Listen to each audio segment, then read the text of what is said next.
Hello दोस्तों, कैसे हो आप सब लोग? जानता हूँ मैं बहुत अच्छे से जानता हूँ कि आपका ऑडिट का पेपर बहुत अच्छा गया है। आपका ऑडिट का पेपर बहुत अच्छा नहीं गया है। There are 2 types of students. First one, जिनको पेपर बहुत आसान या एवरेज लगा होगा, उनको बहुत अच्छा लगा होगा। और दूसरे उस टाइप के स्टूडेंट्स जिनको शायद पेपर अच्छा नहीं लगा, पेपर टफ लगा। अगर आप बोल रहे हो कि भैया पेपर टफ था, तो पेपर टफ था। अगर आप बोल रहे हो पेपर टफ था, तो पेपर टफ था। अगर आप बोल रहे हो पेपर ईज़ी था, तो भाई पेपर ईज़ी था। अगर आप कह रहे हो भैया पेपर सच में ईज़ी था, आपके लिस्ट से था, तो बहुत बढ़िया। भैया पेपर बहुत टफ था, आपकी लिस्ट से कुछ भी नहीं था, तो भी कोई बात नहीं। क्योंकि आपको भी पता है, मुझे भी पता है, आपको भी पता है, मुझे भी पता है, सीए इंटर ग्रुप 1 में मई 26 में टीटी का पेपर टफ आ गया। सीए इंटर ग्रुप 2 मई 26 में ऑडिट का पेपर टफ आ गया। एक ही पेपर टफ आता है, हाँ भाई एक ही पेपर टफ आता है। अब आपके पास बच गया एफएमएसएम का पेपर। पूरी जान एफएमएसएम में लगा दो, क्योंकि अब पता चल गया कि एफएमएसएम तो टफ नहीं आने वाला, तो इसमें मैं एग्जाम्पशन ला सकता हूँ। बहुत बच्चों के कॉस्ट में एग्जाम्पशन कंफर्म है, तो एफएमएसएम में भी एग्जाम्पशन ले आओ। मान लो आपको, अगर आप ये सोच के बैठ जाओगे यार ऑडिट का पेपर बहुत टफ था, तो आप एफएमएसएम में एग्जाम्पशन लाने से चूक जाओगे। अब मान लो आपके मतलब कॉस्ट में 50 से ऊपर बन रहे हैं। यहाँ पे अगर मान लो आपकी एग्जाम्पशन तक आ जाती है, मतलब यहाँ पे 60 आ गए, कॉस्ट में 50 आ गए, 60 प्लस 50 110 110 मार्क्स बन गए, सिर्फ आपको 40 मार्क्स ऑडिट में लगेंगे और उतने मार्क्स आपके आ जाएंगे अगर आपने ठीक ठाक पेपर भी लिखा है तो।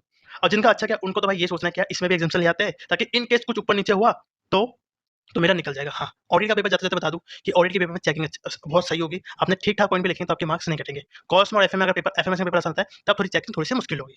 बस, तो अगर आपने ठीक-ठाक पेपर भी लगा रहा है, आप अपने आप को 40, 41, 42, 45 मार्क्स दे रहे हो काट-कूट के भी, तो मान के चलो आपके उतने मार्क्स आ ही जाएँगे।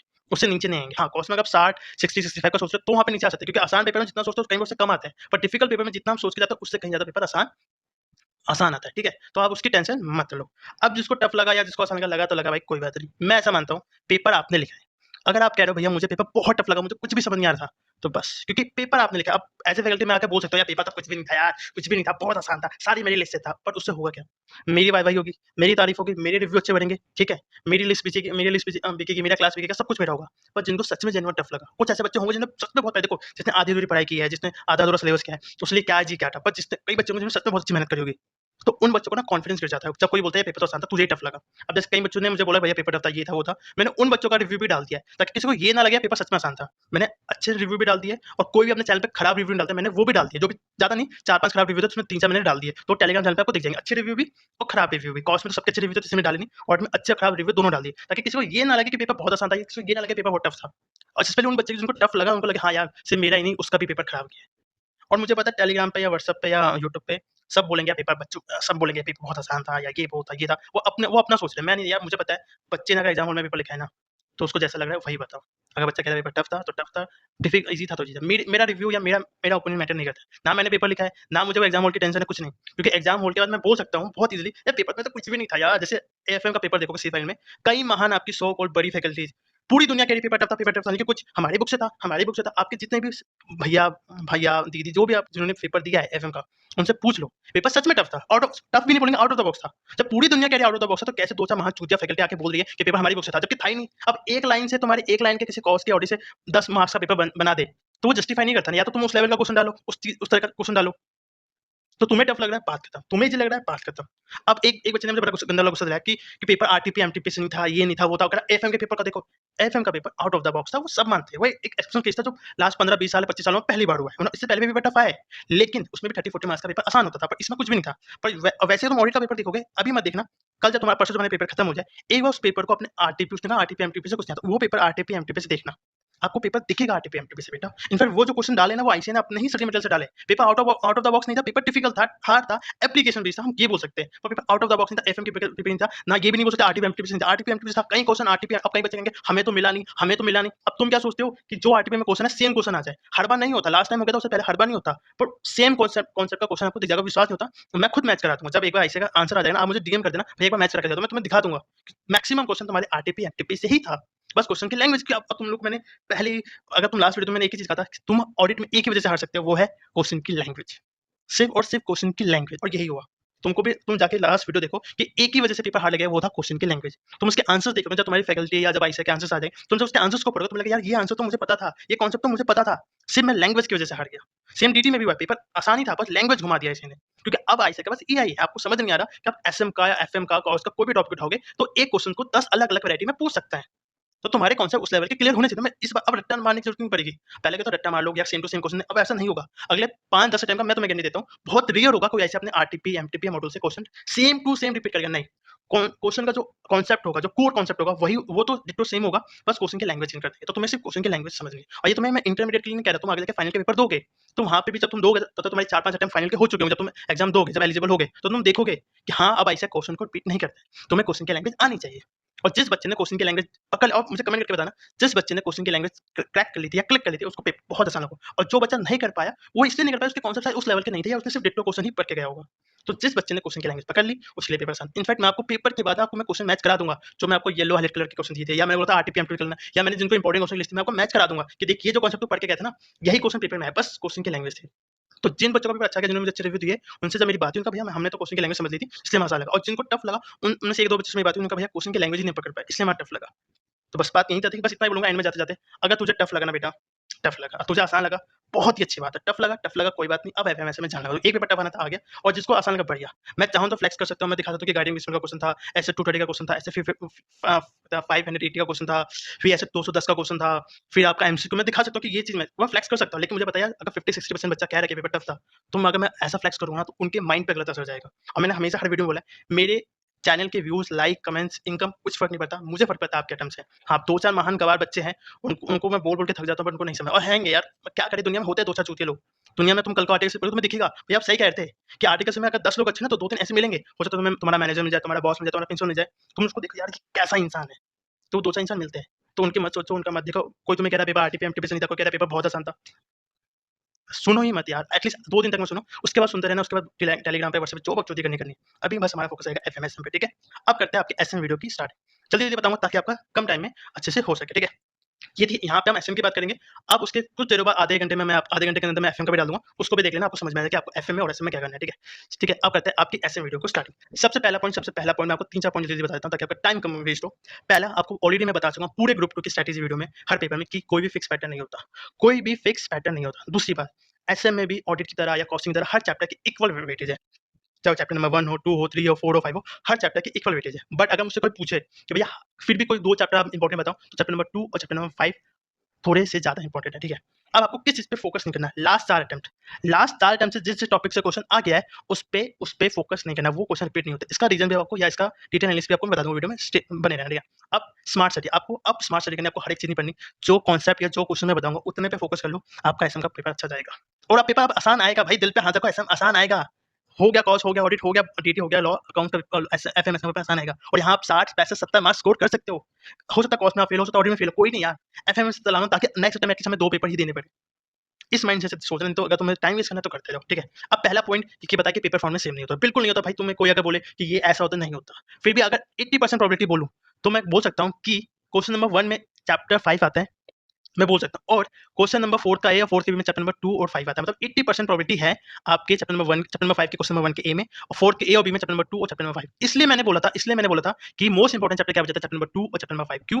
मुझे एक चीज़ पता है, देखो क्वेश्चन नंबर चैप्टर नंबर 5 है, तो मुझे चैप्टर नंबर 5 करना पड़ेगा। और एक क्वेश्चन जो मुझे फिक्स लग रहा है, चैप्टर नंबर 2 और चैप्टर नंबर 5 पढ़े, तो मेरा क्वेश्चन नंबर 4 हो जाएगा। तो मुझे सिर्फ एक ही क्वेश्चन करना होगा, क्योंकि 4 क्वेश्चन होते हैं, 4 में से 3 क्वेश्चन आपको करने होते हैं, 3 करने होते हैं, 1 क्वेश्चन ऑप्शन में छोड़ना होता है। ये आपको पता है। तो जब मुझे एक चीज़ पता लग गया, मेरा क्वेश्चन नंबर ऑलमोस्ट फिक्स हो गया, क्वेश्चन नंबर 4 ऑलमोस्ट फिक्स हो गया, बस क्वेश्चन नंबर 2 में और क्वेश्चन नंबर 3 में मुझे एक ऑप्शन में स्किप करना होगा।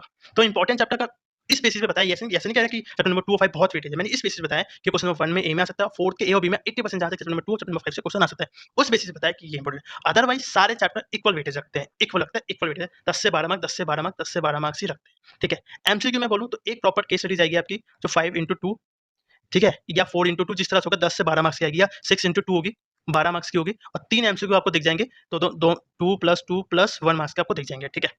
ये बात होगी आपके इंपॉर्टेंट चैप्टर्स की, ये बात होगी आपके पेपर फॉर्मेट की। हाँ, अगर मान लो, अगर आप मैं आपकी जगह होता तो मैं क्या करता? अगर मुझे चैप्टर नंबर 2 और 5 अच्छे से आते हैं, तो मैं क्या करता? चैप्टर नंबर 2, चैप्टर नंबर 5 और चैप्टर नंबर 1, क्योंकि 1 आसान है, तो 1, 2, 5 में अच्छे से कर लेता, इनको अच्छे से कर लेता। बाकी चैप्टर्स में सिर्फ आपके जो इंपॉर्टेंट टॉपिक्स है, जो इंपॉर्टेंट क्वेश्चन है, वो पढ़ के जाता। मतलब 1, 2, 5 में ऑलमोस्ट सब कुछ पढ़ के जाता, और चैप्टर नंबर 3, 4 में जो आपके इंपॉर्टेंट टॉपिक्स है, उससे पढ़ के जाता, ताकि कम टाइम में मेरा मैक्सिमम चीज़ कवर हो जाए, ठीक है? ये चीज़। अब आते हैं इंपॉर्टेंट टॉपिक्स का लॉजिक, जो ऊपर दिया था ना, कि मैंने बोला था कि लास्ट 3 अटेम्प्ट से लास्ट 3 अटेम्प्ट या 4 अटेम्प्ट के क्वेश्चन पढ़ के जाना। ये मैं आपको 2018 के बेसिस पे बोल रहा हूँ, ये नहीं कि लास्ट 2 अटेम्प्ट 3 नहीं, लास्ट 7 ईयर्स 8 ईयर्स मतलब लास्ट 18 अटेम्प्ट के बेसिस पे बोल रहा हूँ। सिर्फ 2 बार ऐसा हुआ है रिसेंट अटेम्प्ट में, एक सितंबर 24 में, एक मई 25 में, कि क्या हुआ, सितंबर 24 का जो क्वेश्चन था वो आपके अगले ही अटेम्प्ट मतलब 1 से 2 अटेम्प्ट के बाद ही मई 25 में रिपीट हो गया। सेम जो मई 25 का क्वेश्चन था उसके बाद वो सितंबर 25 में रिपीट हो गया। सिर्फ इन 2 केसेस को छोड़ दिया जाए तो आईसीएआई ने आज तक कोई भी क्वेश्चन रिपीट नहीं किया है। तो आपको जो अवॉइड करना है टॉपिक मई 25, सितंबर 25 और जैन 26, इन टॉपिक्स को आप कंप्लीटली इग्नोर कर दो, कंप्लीटली इग्नोर कर दो, बाकी सबको पढ़ो। अब फिर बोलोगे भैया उसमें भी कुछ मोस्ट इंपोर्टेंट वो भी बता दो, लेकिन 3 टॉपिक जो पढ़ने हैं आपको, जो नहीं पढ़ने मई 25 से लेके जैन 26 के सारे टॉपिक्स को आपको नहीं पढ़ना है, आपको उसको इग्नोर कर देना है। अब मैं ऐसा क्यों बोल रहा हूँ, मैं आपको एनालिस्ट शीट दिखा देता हूँ। मैं ना कुछ ऐसा नहीं बोलता, अब मैं दिखाता हूँ। देखो चैप्टर नंबर 1 में एक भी क्वेश्चन अगले कुछ अटेम्प्ट तक रिपीट नहीं हुआ। देखो बस अब बोलोगे भैया ये येलो कलर का हाईलाइट क्या, देखो सितंबर 24 में आपसे पूछा गया स्ट्रेटेजिक इंटेंट ऑब्जेक्टिव का क्वेश्चन पूछा, वही सेम टॉपिक आपके जैन 26 में रिपीट हुआ। अब कब रिपीट हुआ आप ये देखो, सितंबर 24 का क्वेश्चन जब रिपीट हुआ 3 अटेम्प्ट के बाद ही रिपीट हुआ, 3 अटेम्प्ट के बाद ही रिपीट हुआ।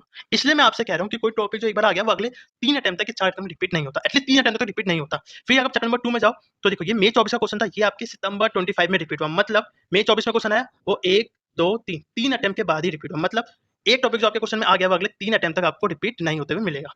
ठीक है, अब सितंबर 24 में आप जाके देखो, सितंबर 24 में जो क्वेश्चन है, हाँ ये टॉपिक जो मैं बता रहा सितंबर 24 में, मतलब ये 1 से 2 अटेम्प्ट के बाद ही रिपीट हो गया। तो मेरे कहने का मतलब क्या है कि लास्ट 3 अटेम्प्ट मई 25, सितंबर 25 और जैन 26 ये मत पढ़ के जाओ, बाकी सब पढ़ लो। बस इससे ही बस ये बता सकता हूँ। अगर पूरी वीडियो का मैं क्रक्स बताऊँ कि इंपॉर्टेंट क्वेश्चंस क्या है, इंपॉर्टेंट लिस्ट क्या है, इतना ही बोलूंगा। मई 25, सितंबर 25 और जैन 26 के क्वेश्चंस मत पढ़ो, कॉन्सेप्ट मत पढ़ो, उसके अलावा सब पढ़ लो, आपका खाने का तो। और ऐसे में यार हर चैप्टर से ना 8 से 10 मतलब 10 से 12 या मतलब मैक्स टू मैक्स 15 ही टॉपिक्स है। चैप्टर नंबर 5 तो ज्यादा है, पर 1 में 2 में 3 4 में इतने टॉपिक ज्यादा नहीं है। तो मई 25, सितंबर 25, जैन 26 के क्वेश्चंस को अवॉइड कर दो, आपका काम बन जाएगा। ठीक है, अब आपको स्मार्ट स्ट्रेटेजी क्या करनी है, मैं एटलीस्ट कहूंगा 2 चैप्टर्स ना बेटा, 2 चैप्टर अच्छे से मक्खन की तरह प्रिपेयर करो, कोई भी 2 चैप्टर जो आपको लगे। बाकी 3 चैप्टर्स के लिए मैं क्या बोलूंगा, बाकी 3 चैप्टर्स के लिए क्या बोलूंगा, बाकी 3 चैप्टर जो मैं इंपॉर्टेंट टॉपिक्स दूंगा, जो इंपॉर्टेंट क्वेश्चन लिस्ट दूंगा, उससे कर लो। तो उससे क्या होगा, 2 चैप्टर आप 100% तैयार करके जाओगे, तो उससे आपका एमसीक्यू भी हो जाएगा, आपका डिस्क्रिप्टिव पार्ट। बाकी 3 चैप्टर में इंपॉर्टेंट टॉपिक्स है, अगर उसमें से मान लो नहीं भी आया, अगर 3 कुछ भी नहीं आता, एटलीस्ट आपके 2 चैप्टर तो प्रिपेयर है अच्छे से, कोई से भी 2 चैप्टर। मैं आपकी जगह तो मैं क्या करता, चैप्टर नंबर 2, चैप्टर नंबर 5 आसान है तो वो करता, चैप्टर नंबर 1 ईजी है तो मैं कर लेता, ये 3 चैप्टर अच्छे से कर लेता, और चैप्टर नंबर 3 और 4 इनके से इंपॉर्टेंट टॉपिक्स पढ़ के चले जाता। आप कहीं बोलेंगे भैया मुझे चैप्टर नंबर 5 अच्छे से नहीं आता, कोई बात नहीं, यहाँ चैप्टर नंबर 4 डाल दो, यहाँ चैप्टर नंबर 5 डाल दो, कोई नहीं, मैं चैप्टर नंबर 3 और 5 के इंपॉर्टेंट टॉपिक्स पढ़ूंगा, बाकी को सिर्फ मैं अपना 100% तैयार करके जाऊंगा। इस तरह आपकी प्रिपरेशन हो जाएगी। ठीक है, आज आपको क्या करना है, सिंपल सी बात है, सुन लो। आज आपको करना है, आपको एफएम के सारे फॉर्मूला पढ़ना है। आप क्या करोगे ना, टाइम वेस्ट करोगे नहीं, अपने कॉन्सेप्ट उठाओ, अपने फॉर्मुला सेट उठाओ। आपके पास नहीं है, आप किसी फैकल्टी, चाहे वो नमिता सर हो, चाहे वो राहुल का सर हो, चाहे वो नितिन गुरु सर हो, चाहे वो पवन सर हो, या पवन सर हो, जो फैकल्टी के कॉन्सेप्ट नोट्स है आपके पास या आपके खुद के नोट्स है, बैठेंगे 1 घंटा लगा के सारे फॉर्मुला रिवाइज करेंगे, लेवरेज के फॉर्मुले, रेशियो के concept, capital budgeting, working capital, सबके एनालिसिस कर लेंगे। इससे क्या होगा, फॉर्मुला जब आप रिवाइज कर लोगे सारा, तो सुबह उठ के जब आप क्वेश्चन करोगे फ्रेश माइंड से, तो सारे क्वेश्चन होंगे। आज आपको क्या करना है, जितने भी इंपॉर्टेंट टॉपिक्स दूंगा या जिनके पास इंपॉर्टेंट क्वेश्चन की लिस्ट है, उससे एक बार रीड करेंगे। इंपॉर्टेंट क्वेश्चन 39 क्वेश्चन है, और इंपॉर्टेंट टॉपिक चैप्टर में मैंने हर चैप्टर से 10 मतलब 10 टॉपिक दिए एवरेज, तो उन टॉपिक्स को एक बार अच्छे से रिवाइज कर लेंगे। रट्टा नहीं मारना, रट्टा कल मारना है। क्यों, अभी मारोगे तो भूल जाओगे, अभी ऑडिट का पेपर देखा है तो अभी सिर्फ रिवाइज करना है। अच्छा इसमें ये था, इसमें ये था, इसमें ये था, इसमें ये था, इसमें ये था, इसमें ये था, बात करता हूँ।